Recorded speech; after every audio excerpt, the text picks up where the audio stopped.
Considering an addition, patio, or new roof? First Federal offers FHA Title I home improvement loans, home equity loans, construction loans, and owner-builder loans. With offices in Fayette, Greene, and Washington counties, your loan stays here. Visit a loan officer today or apply online at ffgc.bank. First Federal Savings and Loan Association of Greene County, member FDIC, equal housing lender, NMLS number 458729. Route 21 Furniture, take the road to your perfect home. Sleep well tonight. Try out a new mattress from Route 21 Furniture with a large selection of mattresses, all sizes and comfort levels, with great prices, free local delivery and setup, and financing options. Route 21 Furniture. Open weekdays 9 to 5, Saturday 10 to 5, Sunday noon to 4. 724-737-2222 or Route21Furniture.com. Route 21 Furniture, take the road to your perfect home. Chris Parker Jr., October is the month for tricks or treats. No tricks here at Autoland Hyundai. It's all treats. Everyone who purchases a new Hyundai is treated to America's best warranty. Plus, sweet deals on our selection of remaining new 25, all with amazing incentives. Plus, 0% financing is back.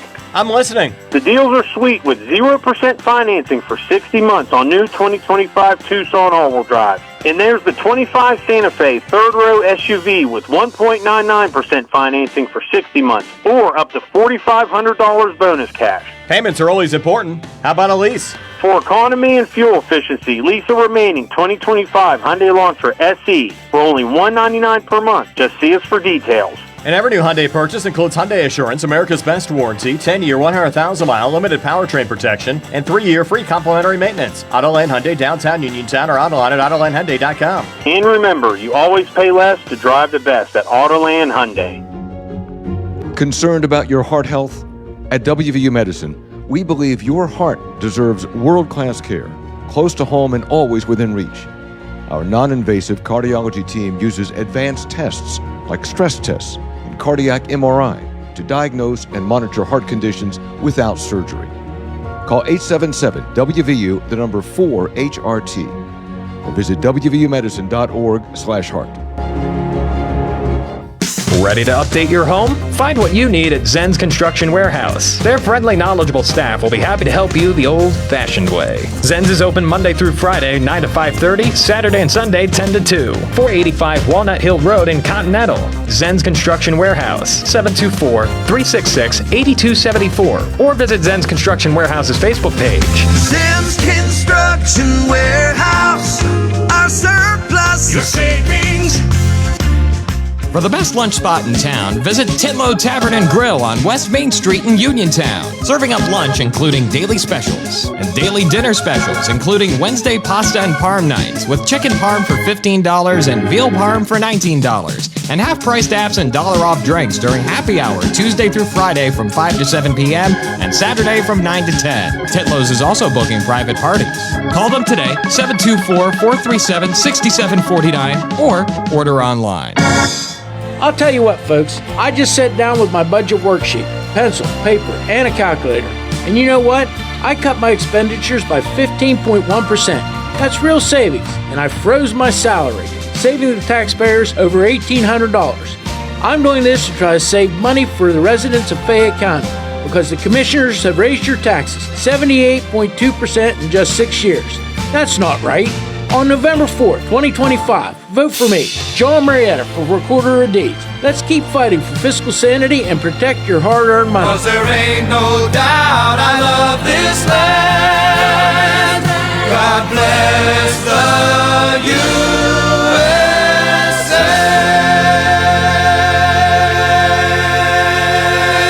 The views and opinions expressed on this program are those of John Marietta and do not necessarily reflect the views of the Fayette County Recorder of Deeds Office or Fayette County government. This program is privately produced and funded, and no county resources are used for its production or promotion. I pledge allegiance to the flag of the United States of America and to the republic for which it stands, one nation, under God, indivisible, with liberty and justice for all. I was trucking up the highway, minding my own lane, with some dude in a Prius went and flipped me off.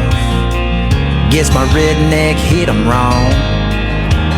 Seems like everyone these days is a ticking time bomb full of hate for folks like me who don't agree and ain't ever gonna change. And it gets me thinking, leave this long-haired country boy alone, and then start singing. And I am the Hillbilly, and it's another Trump-tastic day here in Fayette County. Today's show is being brought to you by Miles' Garage and Tire Center, Mung's Auto Body, Fayette County Storage, and U-Haul. They're the IDF of Fayette County. PatriotsOnline.com, Country Motor Sales, JB's Market in Dunbar, Gunslingers in Connellsville, Tactical Civics, Thundering Hills Feed and Supply, The Ink Spot, Fayette County MAGA Patriots Group, Solid Foundation Ministry, Highline Motorsports, Gun Owners of America, Hillbilly Jon Radio, John Marietta for We the People, Powerline Speedway, and I tell you what, it's just starting to sprinkle out there, or stopping to sprinkle right now, but it's been a really good day here in Fayette County. I've been all around putting signs up. I want to apologize. I put a sign up in somebody's lady's yard that she wasn't a fan. She let me know about it. She called me, but I apologize for that. I got the wrong address. But anyways, here we go. Each of you should use whatever gift you have received to serve others as faithful stewards of God's grace in its various forms. That's 1 Peter 4:10. Now, folks, I'll tell you what. That verse right there fits today's guests like a glove. Both of my guests. Because when you are talking about using your God-given gifts to serve others, few people do it better than Ira Dean and Nick Polito. You might know Ira is the wild band bass player and singer from the country group Trick Pony. Or maybe you've heard one of his solo hits like Beer Gasoline or Something About a Sunday. But if you have ever met him, you know he's more than just a musician. I tripped over that one. He's a patriot, a man of faith, and a true believer in the power of music to bring people together. And that's exactly what we're doing here in Fayette County on Saturday, October the 25th, when he takes the stage at the State Theater in Uniontown with none other than Lee Greenwood, the legend himself, the voice of God Bless the USA. This isn't just another country concert, folks. It's a night of faith, freedom, and fellowship, because Ira Dean is coming here just to play songs. He's coming to stand for something, to honor the life and mission of hopefully Charlie Kirk, to celebrate the country Charlie lived, and to give back to the cause that matters. Here's the amazing part. 75% of all the profits from the show will go to Turning Point USA to fund scholarships that send young people to America Fest in 2024. Actually, it's 2025 in Phoenix, Arizona, and to help launch new Turning Point faith chapters right here in Fayette County. And the other 25%, that's going straight to the Pennsylvania Farmers Farming Network, helping our heroes rebuild their lives and continue serving their country, this time through the soil and sweat of farming. That's the kind of man Ira Dean is. He's a musician and with a mission. Man, I got to say that again. I apologize. He's a musician with a mission, a country boy who never forgot his roots. And when you talk to him, and I've had the pleasure, you'll find he is as real as they come. No fake smiles, no Hollywood gloss, just heart. So today we're talking about music, about America, about why this concert isn't just another show. It's a movement, a reminder that patriotism still sells out theaters. Faith moves hearts, and this county's still worth singing about. Because, folks, as Ira Dean will tell you, it's not about fame. It's about faith, freedom, and family, and that's exactly what you'll feel when he hits the stage right here in Fayette County. Ira, I apologize for tripping over everything. It's been kind of a busy day. I try to put that together without my glasses. But I got through it, and I appreciate your understanding. John, I don't care how many glasses I got. I couldn't say musician on a mission 3 times fast. I couldn't do it. Hey, I appreciate you. He called me the other morning, and he says, John, we got to talk. And I thought, oh, man, he's going to get laryngitis. But that wasn't it. But we worked it all out, what the problem was, and he's on his way. So. Oh yes, I'll be there. I appreciate it. I'm really looking forward to this. I am looking forward to this, and it's awesome that you guys are giving back to the Charlie Kirk part of the proceeds of the Charlie Kirk Foundation. It's man, we're going to have a great time. I have Nick Polito here with me, and we're kind of winging this today. Nick, do you have any questions right off the top of your head? I just want to say hello, Ira. I've heard a lot of good things about you, buddy. I think you know my good friend Dave Pahanish. He's who I'm writing with down in Nashville currently. We're working on a full album together. He was like, "You have to talk to Ira Dean. He's one of the greatest dudes he's ever met." He claims, and I'm looking forward to shaking your hand and doing some jamming with you, man. Well, Dave's a good guy, man. He's talented. You're in good company. He's a heck of a talent. I met him when I was 16 at a graduation party, and 4 years ago I decided to take the leap after coal mining for almost 10 years to go into the music industry full time, and him and I, we've developed a pretty good friendship and relationship, and decided to work together at the beginning of this year. And I told him about our show that you and I are, gonna do here in just a couple weeks, and having Lee Greenwood come, and he was like, "Listen, man," he was like, "you will not find a better man to play some music with and hang around." He spoke very highly of you, so I'm very much looking forward to it. For those out there that don't know who Dave Pahanish is, he's had hits with Toby Keith and Keith Urban, and I mean, he's just a heck of a songwriter and a great singer, a great guitar player. And I take those compliments highly coming from that guy. Oh yeah. I'm hoping to get him on a ticket with us one of these days, man. He comes to town frequently, well, a couple times a year, and him and I we do a show here and there together. So maybe we all can get on one together, man. Heck yeah. I ain't afraid. No. Tell him to get his butt. Tell him to get his butt away from his wife and get up here. Come on. That's right. Of course, I lead into the show with your song. I was listening to "I've Got Roads" on the way in here. I can't. It's so good. I mean, all these things, they bring me back to a part of my life when country music was country music. And I really appreciate that. I know you're good friends with Ted Nugent, and then there's how do I want to say it? There's kind of a shadow there that you guys all kind of combined together. But I think you've probably got Ted over to the countryside more than he got you to the rock side. Huh? I don't know about. I always heard that Ted hated country music. I always heard that, and we became friends. And slowly but surely, I think I've converted him. He loves old R&B and old rhythm, and country music isn't nothing but the working man's R&B. So he's finally come to the dark side of country music, I think. So you play a bass. Now that's bass guitar. Have you ever played a bass, like an upright bass? Me? Yeah. Oh yeah, I was known for that in the group Trick Pony. That's what I played. I played one with headlights in it. And I play upright bass. I play on my stuff. I play guitar. But yeah, I play, and I also play bass for Brooks and Dunn right now, out on tour with those guys.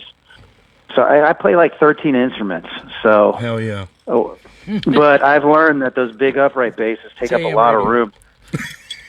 At one time I had 10 of them, I think, but I'm down to about 4 or 5 of them now, and I got a lot more room to walk around in my house.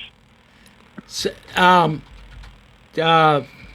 did somebody teach you to play the upright bass, or is that what? You're talking about this story. So I went to, I see where this is going, John. I totally didn't bite on it. I went to college as a drummer in Southern Illinois University. And I moved to Nashville, and I got a job playing bass for Tanya Tucker, and she always thought I went to college to be a bass player. So one day she came to me and she goes, "You play upright bass, don't you?" And I lied because I wanted to keep my gig.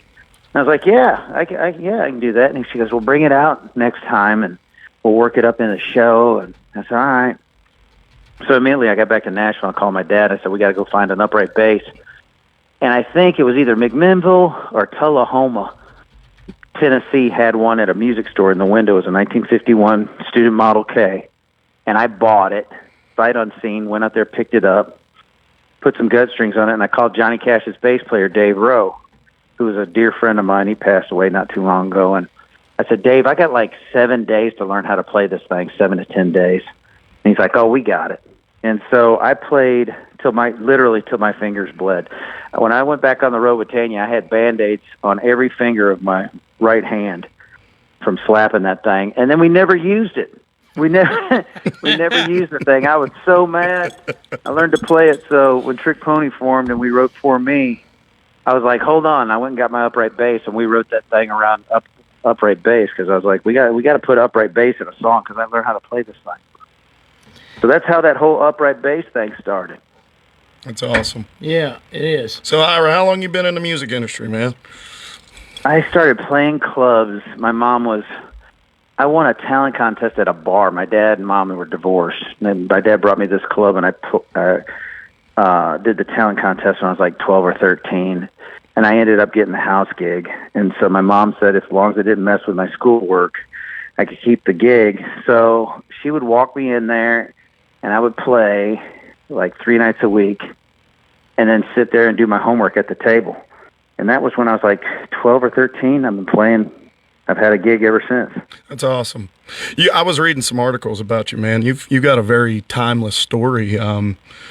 Writing for the songs for like Aaron Lewis, and you've put a heck of a dent, man. You should definitely be proud of yourself. And I've been listening to a lot of your music too. It's great.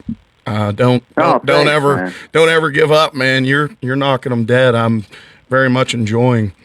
Very much. Oh, thanks, man. I mean, I don't have a plan B. Music was my plan A and my plan B. So it was if I quit playing music, I got to buy a hairnet and start, working fries at McDonald's because I don't have a backup plan. I have no other skills.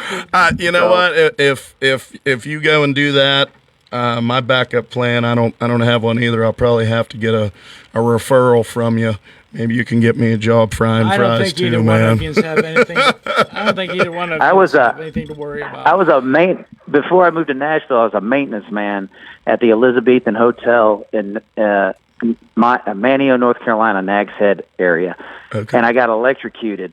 And when I came to, I realized I wasn't a good maintenance man, and I came, and within 7 days later, I was driving into Nashville going, okay, I'm never going to work on anything. Wrenches don't belong in my hands. That's where those electric vibes came from on that bass, man.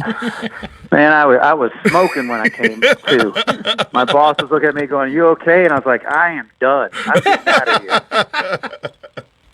Right on. So, you play several different types of instruments. If you was to pick one out of the closet or go to the wall or wherever, however you have them stored, what would be the first thing you would pick up? What's your favorite instrument? Oh, probably just a regular old acoustic guitar. There's one in every room in my house, so I can't go too far without one.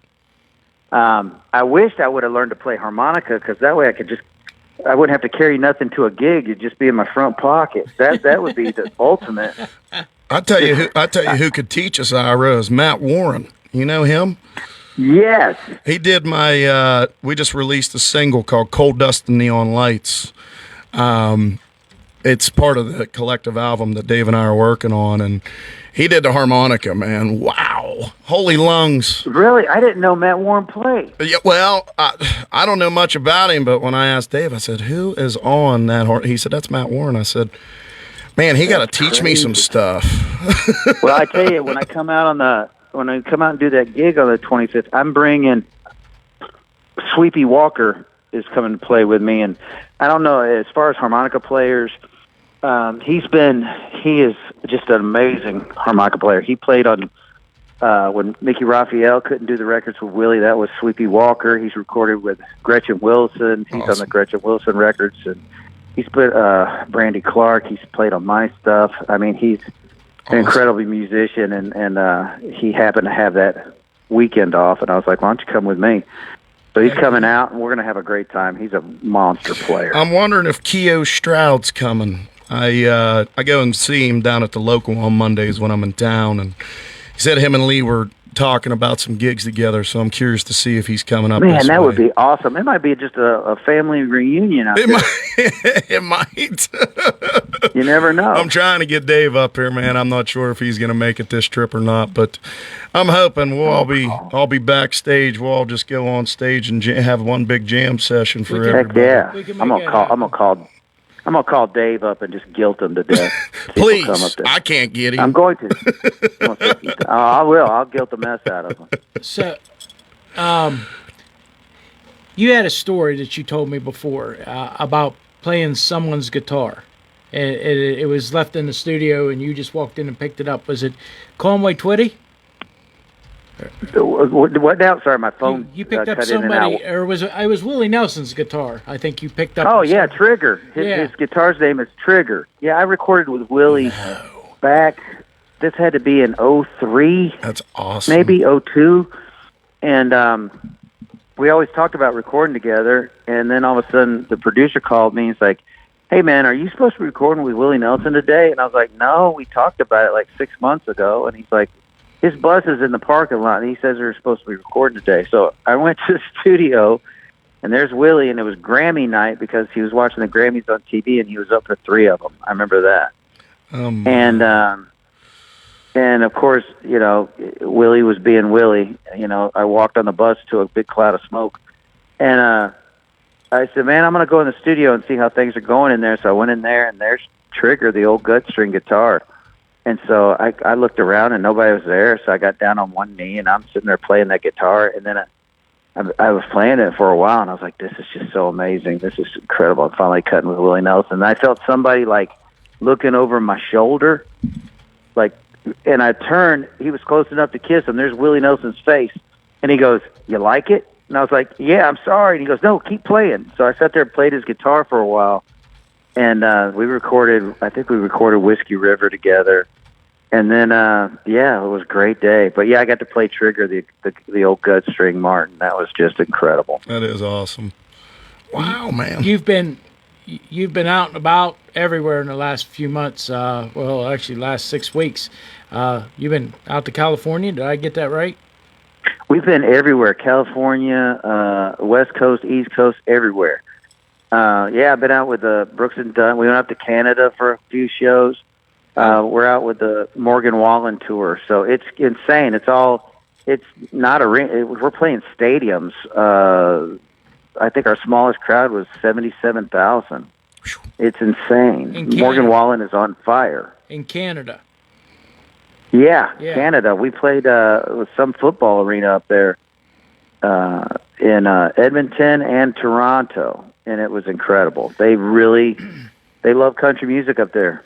Well, they like football in Canada too. Well, and soccer, but most of the stadiums were built for soccer, but they play football in them, and they look like they're only half full or 3/4 full. But you got to realize they hold like you say 80,000 people, where like a stadium here only holds 55 or 60, and then that's the difference. Well, the field's way bigger, and the Canadians were playing football. The Canadian Football League's older than the NFL.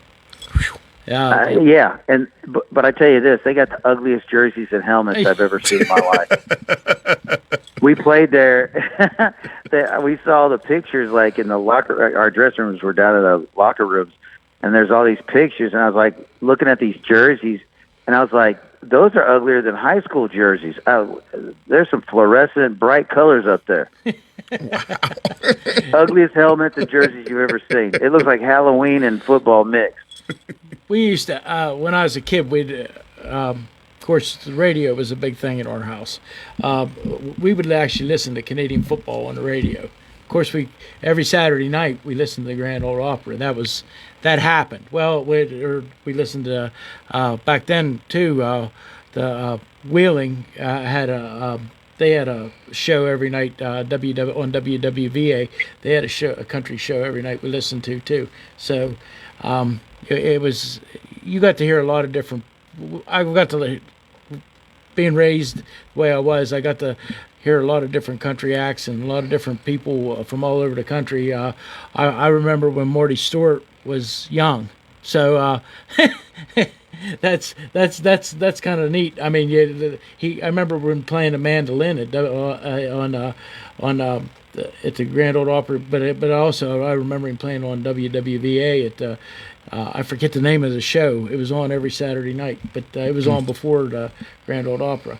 And you think about all these people that you listen to, and now I get to actually meet somebody that's famous. Yeah. Nick Polito. No, Fayette County famous. I pop in and out of Nashville, but they don't know me too well there. I tell everybody, I'm famous in my hometown. I'm like Elvis in my hometown. That's about it. Me too, man. I was talking to our mutual friend this morning. He was I guess he was playing golf. Brett was playing golf. I don't know.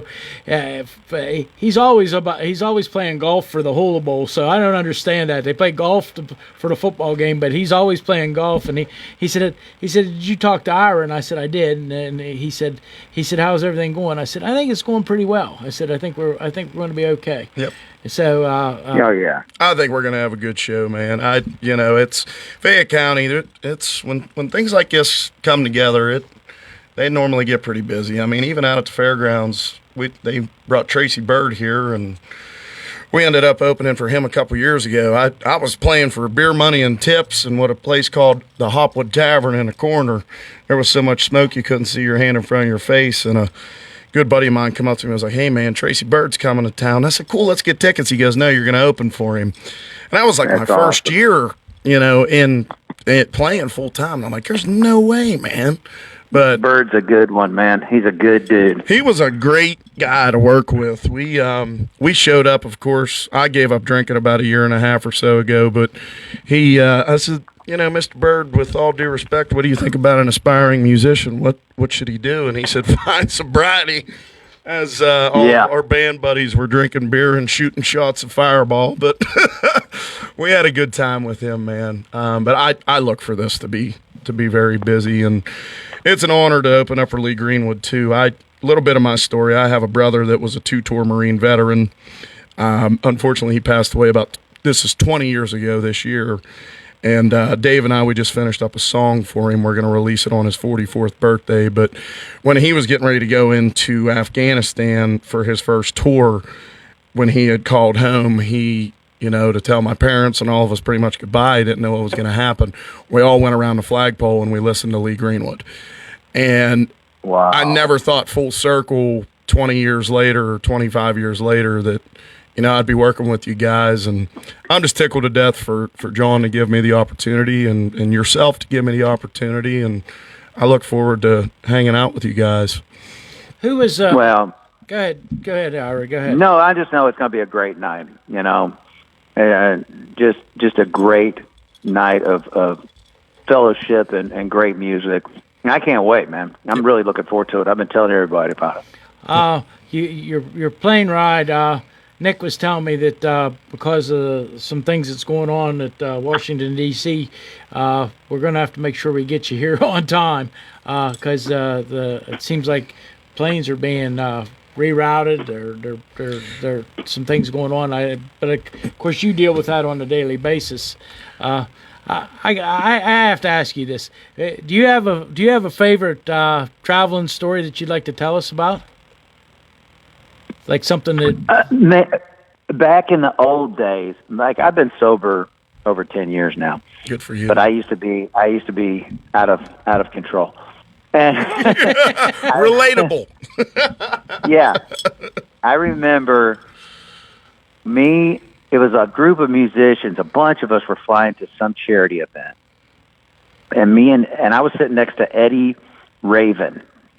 He had some country hits way back in the day, like Bayou Boys and all this stuff. He's a Louisiana guy, older guy. And we got stuck on the tarmac for 3 hours, and they would not take off. And meanwhile, the liquor cart kind of just parked by us, and me and him were going crazy on it. And finally, the flight attendant came up to us and cut us off. Yeah. And she says, "You guys can't drink no more. You about drank this cart dry." And we said, We're not even. I haven't even got a buzz yet. And she's like, "There's no way. There's no way." And Eddie Raven goes, "Listen, we're trained professionals. We do this all the time. And she said, there's no way you have drank that much, and you probably can't even walk. And Eddie said, if me and I will get up and play a few songs and show you we're sober, will you just open that liquor cart back up? She goes, yeah, sure. So me and Eddie took out guitars out of the overheads and played through the little speakers to everybody on the tarmac. And we played like 2 or 3 songs. We sat back down, and she just parked the liquor cart next to us, and she said, I'll be darned. I never seen anything like that. And I was like, well, we have huge livers. We've been doing this a long time. And we sat on the tarmac. And yeah, we had a little party out there for 3.5 hours. That's awesome. Yeah. That was I don't miss feeling like that the next day, man. I think that's been the greatest part of the whole. I mean, going into this first couple of years, I'm like, yeah, sure, I'll hang out down at the bar in my career. I'll walk through the door and say, hey, Nick Polito, you're everything we wanted, man. Take the beer with you. Bring the beer with you. And it was just time to just get rid of it, man. I guess it was fun while it lasted, but I don't know. Yeah, I mean, the hangovers. It started out fun. I had a great time doing it. Yeah. But, I started out drinking the whiskey, and then pretty soon the whiskey started drinking me. And the best decision I ever made was getting away from that stuff. Yep. I wouldn't have met my wife. I wouldn't have the career I had. I wouldn't have the relationship with God that I have. Right. It's been the best decision of my life. Yep. But I guess part of me, I wouldn't have the relationship with the God that I have now if I didn't bottom out from that stuff. Because I think God had to break me down and redesign me. He's like, okay, you got the wheel. He let me crash it to the bottom, and then I was finally just said, okay, I'm all yours. Let's restart this. That's where I landed. I've been sober ever since. That's where I landed. Sometimes it takes that when you're bullheaded like us. It takes that to get back to normal. So yep, just in a year and a half. Well, about a year and a half that I've walked away. It just, I mean, my career. Dave and I, we started working together here in the beginning of this year, and I had an in-person audition for America's Got Talent, and it ended up getting canceled because Pasadena caught on fire. And at that point, I had a little gig up here at the local winery with Dave, and I told him the story, and he's like, Nick, maybe you need to take a little bit of a hard route. He's like, not like a crazy hard route, but why don't you come to Nashville and let's try to write some songs and see where it goes. And initially, it was just supposed to be a couple song EP, and then we just hit it off. I mean, we've developed pretty much a whole collective album, and I've met great people along the way. And I wouldn't be doing these things if I was living my life with a 12-ounce can in my right hand and doing the things that I was doing. It's just have a career or be drunk. One of the two. What do you want to do? I'll take this. I'll take music any day. You're right. It's a way bigger rush for me. It's a good release. It's like going to the gym, It beats paying a shrink. That's what I say. That's what. When I need one of those, I just call my buddy Jon Marietta, and he becomes a good shrink. He plays a banjo. He's been asking us all these questions. Now it's time for you and I to ask him some questions around here. No, you don't want to hear me play. He said he can sing. He plays the banjo. All right, we're getting this party started. Bring that banjo. I think it only has 4 strings on it right now, so I think I broke the 2 strings on it the last time I had it out, and my wife said, "Well, you can put it in the best banjo I ever heard in my life had no strings on it." That's not fair. That's not fair. That's not fair. I'm just kidding, John. I'm just kidding. Roy Clark can play the banjo.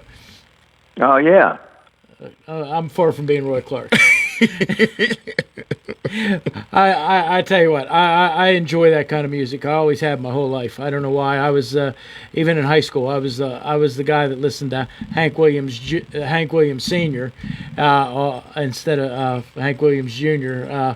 Back then, I had a 74 Ford pickup truck and had an 8-track player in it. Mm-hmm. So and I had all bluegrass and of course Hank and of course Hank Snow too. I liked Hank Snow, and I got that'd be rolling down the road. Of course, my wife didn't care for that, so I don't know whatever happened to them 8-tracks. They're probably worth a lot of money if I could ever find them. I'm sure. I got hit over the head because of an 8-track when I was a kid, man. Is that right? My dad had a 73 Buick in the garage, so as an 8-year-old kid, I'd go down and pretend I'd be driving, you know. And I looked down, there was this big pink tape said Bad Co on it. So I did what any 8-year-old would do, and I took it upstairs and tried to jam it in my Nintendo 64. My dad come around. So what are you doing with my 8-track?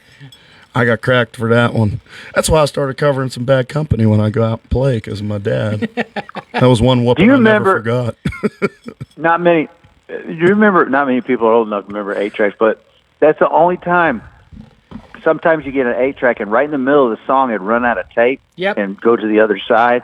And so, right in the middle of the song, it didn't even finish the song. All of a sudden, it'd click to the other side, and the other half of the song would be on the other side. And that'd be the ones you bought. Yep. I mean, that wouldn't be one that somebody made. That'd be the ones you bought. You're right about that. Yep. You'd be listening to Jerry Lee Lewis or something, and it right in the middle of something, it'd stop, and you go to the Yeah, I never forget. Yeah, and then go to the other side and start back up. It's like, dang it. I don't know how we ever made it back in them days. How we got along so well. I think life was probably a lot more simpler back then. Amen to that. I'm going to be honest, man. Social media, I just don't agree with it. I had a woman here just a couple weeks ago. I played out at this Raskovic farm right here in Uniontown. Okay. And I had about 6 kids get up and play my tambourine. And this woman come up and she was like, "Why are you letting all these kids up to play your tambourine?" I said, "Ma'am, with all due respect, I'd rather them play the tambourine and sit on their cell phone and learn about stuff they don't need to learn. Let them be kids." Yeah. Because I was a kid, and we walked, and we were in the woods, and we had BB guns, and we did the stuff that we did, man, and we lived. And I'm a early 90s kid, for God's sake. Since you brought that up, Nick, that was one of the questions I was going to ask Ira. Have you got out hunting yet this year? I seriously just got out of the woods. Okay. He's having a good day. I didn't hunt because it's been hot. Yeah. But both of my cameras went down, and so I bought new cameras, and I had to buy a new battery for my 4-wheeler. And so my farm is about 45 minutes from my house, so I went down there, and then I got the call reminding me to be on the air, and I was like, "Oh, I gotta speed up a little bit." So I went out there and changed my battery, went out and changed my cameras, made sure my stands were good for in the morning, and I'll be slinging arrows in the morning. That's right. So, Ira, I got to ask you, did you ever play, not to completely change the subject, but did you ever play the Opry? Oh, yes, many times. That's awesome. Probably more than 50. I would go there. That is an absolute, a goal of mine for throughout the rest of my career, is to try to land that someday. Man, the first time I played the Opry, me and my father were tight. My dad was a great guitar player. He died in 2007. But he never got to play the Opry. And, sorry, I just took a bite of cereal. First time I played the Opry, I invited my father. And I remember being on that stage, and I was nervous as can be to get, in the beginning, from the get-go. And little Jimmy Dickens announced us, and we started playing. I looked over at my father, and my father was in tears on the wings watching. Oh, yeah. And then I started crying. Yep. And I am playing the Opry with tears in my eyes, like telling myself, "Stop it, focus." That's right.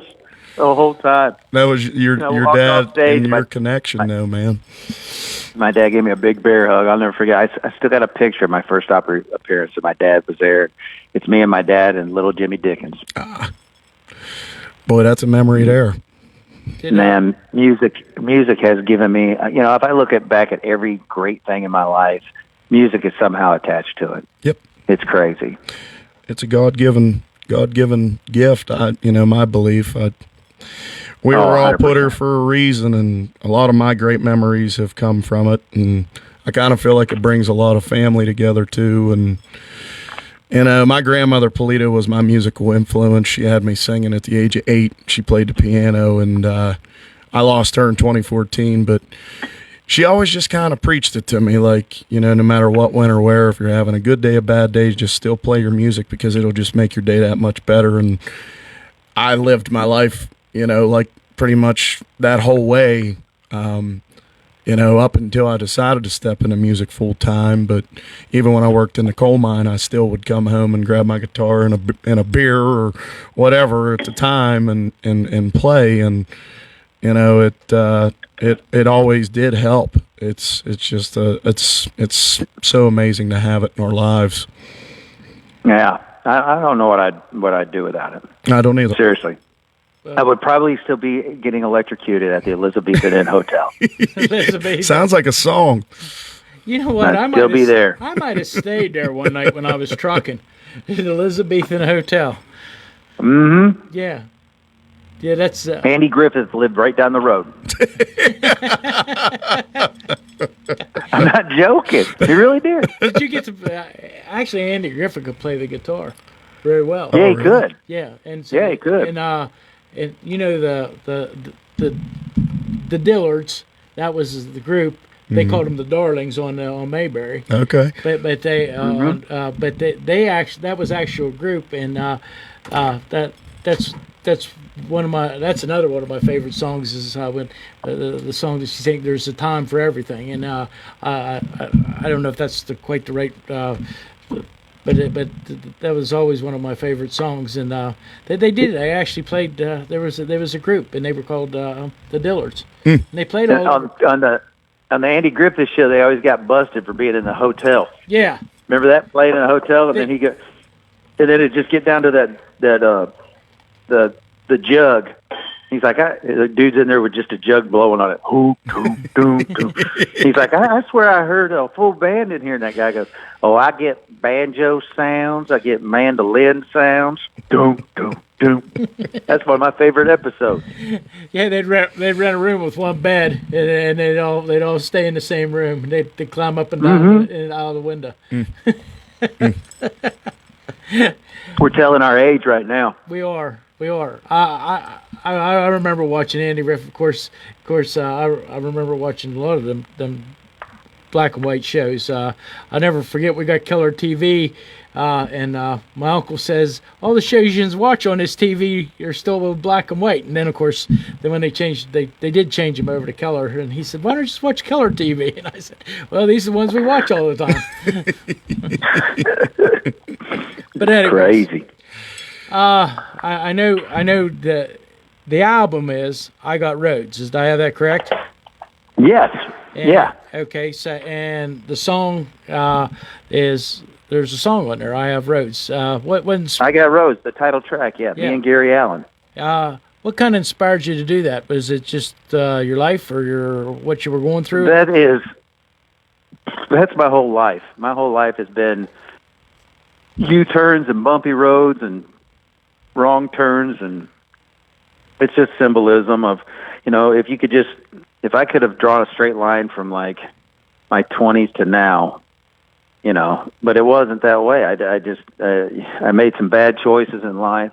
I made some great choices in life, and I just put them all in a song called I Got Roads. And me and Jeffrey Steele wrote that with Gary Allen, and Gary's had some difficult times too. We both suffered some early deaths in our life that put us to the dark side, and so we wrote that together. And I was like, Gary, you want to do this thing with me? He's like, heck yeah. So we did that, and matter of fact, the lyric video is out on my YouTube channel. It's been out for 12 days and views already, which is crazy for a lyric video, but it's doing really well. That's great. Yeah, that's great. You skipped a little bit. How many views did you say it had? Almost 3 million. Jesus. Yeah. Dang, boy, who am I talking to? So he's done well. Doing good. Ira, doing good, I appreciate you calling in. It's Columbus Day. I want to thank you. I found out at 10 o'clock this morning that the banks was closed by the man sitting beside me. He said, why they got banks closed? And I said, he said, I need money. And I said, you're not going to get none today. I'm sure Ira knows when you get on them 3-4 day gigs, man, I'm still in the building part of it, Ira. So I'm, 2 gigs a day to try to scratch my dollars. And I had 2 on Friday, 2 on Saturday, and 1 on Sunday. And I guess it's just paying dues. Sometimes you just don't even know what day it is, and I know that you've been through that, I'm sure. Oh, I've lived it. I lived it playing for tips and compliments and not knowing I was like, this feels like a Thursday. No, it's a Sunday. Oh, okay. Yeah. No, man, it was honestly, it was a pleasure to talk to you, and I can't wait to see you here in a couple of weeks, and hope I can't wait to hear you, man. Can't wait. Man. And for those out there listening, if you don't come out, you're going to hear the stories in the morning, because I'm not making that trip to play half cocked. I'm going out there. We're going to have some fun. Oh, we're going to drag them. Don't worry. We're going to get them. All right. I think so. Okay. Hey, Ira, you take care. Stay safe. And, you take care, too. I'll see you in about 10 days. Get a big buck tomorrow. I'm going to try. God bless y'all, man. Yeah, you take too, care. man. You too. Hey, take care. Bye. I want to close up with you, Nick, because I know you just came back in off. You were out. You were where were you? No, I'm getting ready to leave. Oh, I'm getting ready to go out to the Poconos. I'm going to leave Wednesday night. I landed a couple gigs out there. This will be my first ticketed event. I believe it's going to be sold out. If it isn't sold out, it's really close. It's a 200 tickets, but this will be my first one in an area that isn't real familiar with me. So it's going to be at the Nusquehoning Recreational Center in Eastern PA, Pocono Mountains. Did you have to practice that? No. Well, so I call him Manager Joe. He's my buddy out there that's been trying to help me. He makes me rehearse a little bit before I go on the radio, and he locks me in a dungeon with chains and feeds me bread and milk for a couple days to get that pounded in my brain. No, I'm just kidding. But yeah, so we're headed out to the Poconos for a couple days to play. And I'll be back Sunday, and I'm going to open up for Ira and Lee Greenwood here. And then the following day, I'm going back to Nashville to cut a couple more records with my buddy Dave Pahanish, and we're just going to keep on keeping on. Well, I'm supposed to go down to Nashville for not for records, but I'm a good friend of mine. He wants me to meet him down in Nashville here or somewhere close to Nashville in the next.